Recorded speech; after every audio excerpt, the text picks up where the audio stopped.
भारतीयांमध्ये civic sense नाही. हे वाक्य आपण खूप सहज बोलतो, पण कधी थांबून विचार केलाय का? सिव्हिक सेन्स नसणं लोकांची चूक आहे की व्यवस्थेची? जेव्हा पब्लिक टॉयलेट मध्ये पाणी नसतं, लोक चुकीचा पर्याय निवडतात, पण जेव्हा पाणी असतं तेव्हा आपण फ्लश करतो का? जेव्हा सिग्नल काम करत नाही, वाहतूक विस्कळीत होते, पण जेव्हा सिग्नल नीट चालू असतात तेव्हा आपण थांबतो का? जेव्हा कचरा वेळेवर उचलला जात नाही, शहर घाण होतं, पण कचरा वेगळा करणं आपण शिकलो आहोत का? सिव्हिक सेन्स म्हणजे फक्त नागरिकांची जबाबदारी नाही, आणि तो फक्त सरकारचाही प्रश्न नाही, तो एक करार आहे व्यवस्था आणि नागरिकांमधला. जर सरकार सुविधा देत नसेल, लोकांचा विश्वास कमी होतो. जर लोक जबाबदारी घेत नसतील, व्यवस्था कमकुवत होते, आणि मग दोघंही एकमेकांकडे बोट दाखवतात. आज आपण विचार करणार आहोत, लोक कुठे चुकतात, सरकार कुठे कमी पडतं, आणि दोघांनी मिळून बदल शक्य आहे का? नमस्कार, मी मानसी. आज एक कटिंग मराठी मध्ये आपण या सगळ्या मागची रियालिटी पाहूया. व्हिडिओ शेवटपर्यंत पहा, कारण शेवटी आपण एका अशा मुद्द्यावर येणार आहोत जो कदाचित तुमचा विचार बदलू शकतो. पब्लिक टॉयलेट्स, सुविधा वर्सेस वापर. सिस्टीम कुठे चुकतं? योग्य नियोजनाचा अभाव, देखभालीखाली स्पष्ट जबाबदारी नसणे, नियमित तपासणी न होणे, पाण्याचा अनियमित पुरवठा, नागरिकांच्या फीडबॅकसाठी व्यवस्थाच नसणे.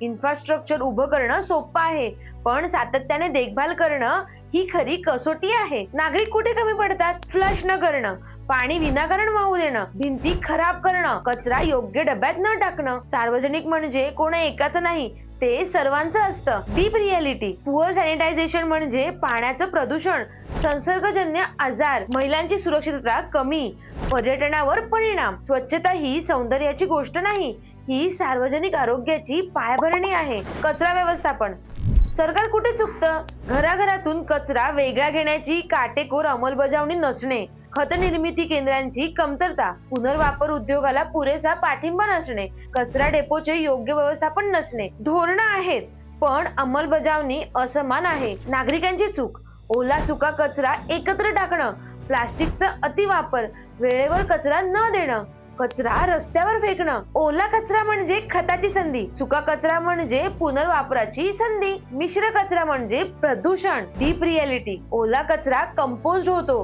खत बनतं, सुका कचरा रिसायकल होतो, संसाधन वाचतं. Mix waste, landfill plus methane, methane climate change वाढवतो. लँडफिल म्हणजे कचरा संपला नाही, तो फक्त हलवला गेला. सॅग्रिगेशन म्हणजे कचरा रिसोर्स बनतो. एक छोटी हॅबिट, मोठा पर्यावरणीय परिणाम. याचा परिणाम फक्त शहरावर नाही, पुढच्या पिढीवर होतो. वाहतूक नियंत्रण, सरकार कुठे चुकते?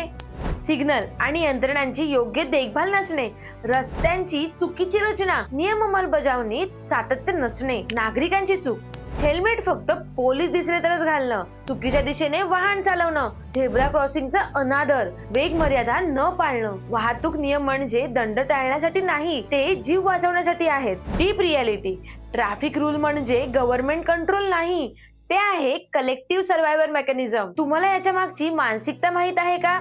ओनरशिप गॅप, आपण पब्लिक प्रॉपर्टीला आपलं मानतच नाही, पण ती आपल्या करातून उभी राहते. जबाबदारी नसेल तर व्यवस्था टिकत नाही, व्यवस्था नसेल तर जबाबदारी हरवते. शिक्षण आणि संस्कार, सिस्टीमने प्रॅक्टिकल सिव्हिक मॉड्यूल आणायला हवेत. School community cleaning, waste segregation practical, road safety workshops, पण पालकांनीही आपल्या मुलांना शिक्षण द्यायला हवं. सिव्हिक सेन्स शिकवला जात नाही, तो दाखवला जातो. देश बदलणं म्हणजे फक्त सरकार बदलणं नाही, आणि फक्त लोकांना दोष देणंही नाही. देश म्हणजे व्यवस्था आणि नागरिक यांच्यातील विश्वास. जर व्यवस्था कमकुवत असेल तर विश्वास ढासळतो, जर नागरिक बेफिकर असतील तर व्यवस्था कोसळते, पण जर दोघही प्रामाणिक असतील तर देश उभा राहतो. सिव्हिक सेन्स हा नियमांचा विषय नाही, तो संस्कारांचा विषय आहे, तो जबाबदारीचा विषय आहे, आणि आत्मसन्मानाचा विषय आहे. आपण रस्त्यावर कचरा टाकतो आणि म्हणतो देश घाण आहे, आपण सिग्नल तोडतो आणि म्हणतो